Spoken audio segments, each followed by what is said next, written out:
Good evening, my name is Garrett, and welcome to The Last Call. Tonight's final drink is from the Backbone Bourbon Company. This is decade down, uncut, straight bourbon whiskey, coming in at a 55% ABV. So for full disclosure, I reached out to the Backbone Bourbon Company for a review sample. They were kind enough to send this over for us to take a look at and to review. So just keeping that transparency open. So the Backbone Bourbon Company is based out of Indianapolis, Indiana. And they're doing a lot of cool things with MGP whiskey.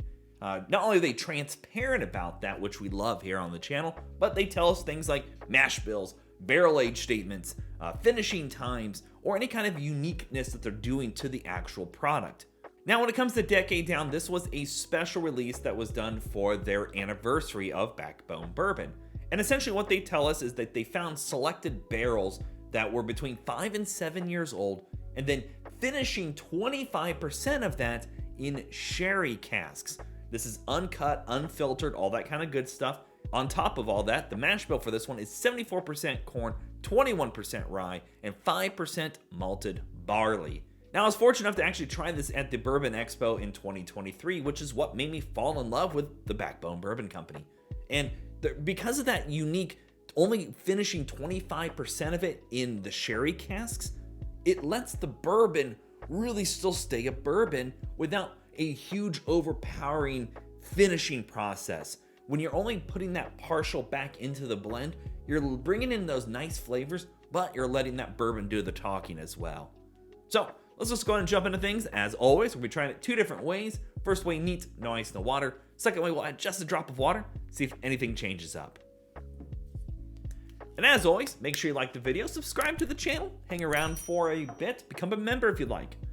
If you're interested in some other reviews over the Backbone Bourbon Company, links to those videos will be up above and down below, along with a link to their website, so you can go check them out for yourself and do a little bit of research.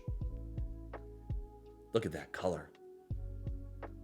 The funny thing is, it is so dark, it's almost a dark cola. Gorgeous. And it is thick. Look at that. I mean, it just falls right into the glass. All right, let's go for notes. Oh, it's rich and velvety. The sherry notes are perfect on this. You're getting like dark, rich cherries and a bit of raspberry in there as well. But the bourbon is still doing the talking as well. Getting those oaks, the vanillas, the caramels, the tannins are coming up a bit as well. The sweet factors in here with that little bit of spice play so well with that bit of sherry cask finishing here. It is almost like a dessert, being that it is not overly sweet, but just enough to really kind of grab your attention. The orchard fruits are really dark and rich here. There's no ABV, nothing harsh, no off notes. Sometimes sherry casks can go a little fruit funk as well, and you're not getting any of that, so they really picked a good sherry cask for this finishing process. All right, let's go for a taste. Beautifully soft and velvety on the palate as well. It's rich, dark fruits, plum, and dark cherries. But that spice layer from the rye brings across a nice herbalness to everything. You're not picking up anything like medicinal or overly dilly like some MGP rye can be. This is just subtly soft spiciness in there. But through and through, the sherry cask really adds that sweet layer that's not overpowering. And I gotta give that finishing process a damn good credit. Only putting 25% of this in sherry barrels really does let that bourbon still be a bourbon, but bring in those fruit notes. The oaks, the vanillas, the caramels, that sweet corn butteriness is in there as well. And it is just clinging to the palate to a T. It does have a little bit of a drying effect on the palate, which is not uncommon for a sherry cask, but it's not so much that it dries it completely out, but enough that makes you want to take another sip. It's got a great warmth to it. That barrel proof really stands out at 55%. And I'll tell you what, that is not quite as a dessert in a glass, but a great after dinner sip.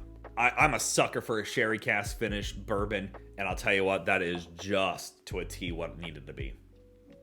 All right, Let's add a little drop of water, see if anything changes up here. So we add that drop of water. Sometimes it helps us find additional notes and things, or sometimes it might just make it a little more easy, a little more friendly if you're new to whiskey. And there's nothing wrong with that. Don't let anybody tell you otherwise. So let's go for notes on the water version. Very similar. This actually goes a little more waxy, almost like a waxy fruit note, but still very nice. Doesn't get bitey, no ABV, nothing harsh. Still get the spice layers, the dark fruits. It's still just as nice. You get more spice over here comparatively to the water version. The spice is really showing up. You get that herbalness going on. All right, let's go for a sip. Does drink a little warmer, but not terribly too much. There is a little bit of spice on the taste. The fruit notes are very, very soft here. But overall, it's still not bad. You still get the oak, the vanilla, the caramel, bit of wood spice in there too. But nice and simple. There's nothing wrong with that sip at all. Let's go back to the neat version. Yeah, the biggest difference is here, your fruit notes are really present. The cherry comes out. That bit of raspberry, the dark red fruits are really popping well here. And the cling, which is obvious. Normally a barrel proof is going to cling a lot better than when you add a drop of water to it because you're breaking up a lot of those oils. But that is gorgeous. This isn't half bad. I actually really like that too. And as always, it doesn't matter what you drink or how you drink it, as long as you enjoy it. So let's talk about market price, because we all know market price is market price and it's always going to vary. So in my market here in Indiana, I can usually find this right around the $70-ish. Sometimes I've seen it skirt a little higher towards the $80 price point, and sometimes a little less than 70, but usually hangs itself pretty close to that mark. And to be honest, it's a gorgeous sip.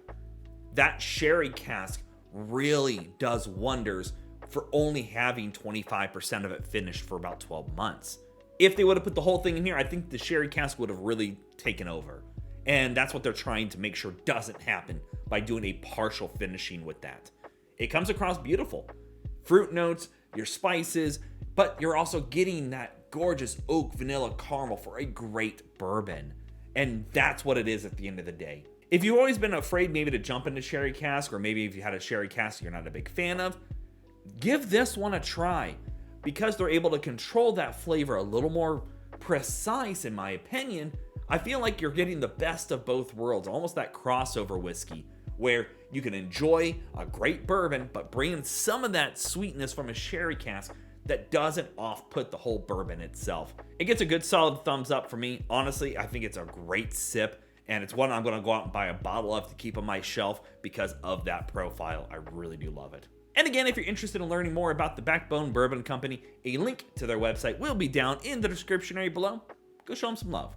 So yeah, there you have it, folks. The Backbone Bourbon Company Decade Down Uncut Bourbon Whiskey. If you have any questions about the bottle itself, let me know down in the comment section below. I will do my best to answer it. And if you have any specific spirits I should go looking for, also let me know down below. Love doing these reviews and sharing with you the experience at home. And as always, may your last drink of the night be the best one.